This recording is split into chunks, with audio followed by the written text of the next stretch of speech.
Welcome to Chillin' 101. We hope this video helps. You start by verifying essentials. Make sure you're signed into the same Apple ID in Settings and FaceTime is enabled. Open Contacts, locate the person's card, and confirm a reachable phone number or email is present. Once done, perform a quick restart. This clears transient issues. If the card still shows unavailable, go back to FaceTime and toggle it off. Pause about 10 seconds, then toggle it on again. This forces FaceTime to requery contact data and often resolves simple availability mismatches. Next, focus on sync and permissions because FaceTime reads the contact source.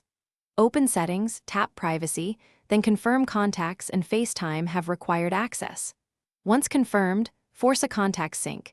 Go to your Apple ID iCloud settings and toggle contacts off and back on, choosing to merge if prompted. Also inspect other accounts like Gmail or Exchange. If the person's entry exists in multiple accounts with different emails, clean or consolidate them. These steps ensure FaceTime can detect the correct. Finally, apply advanced fixes to complete the process.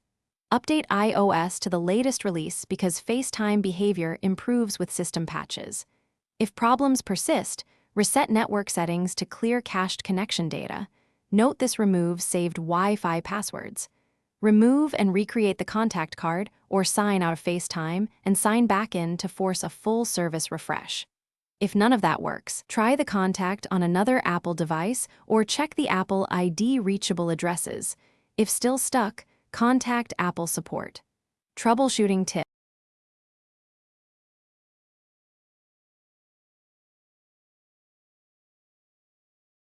Thanks for watching. Consider subscribing if we helped you.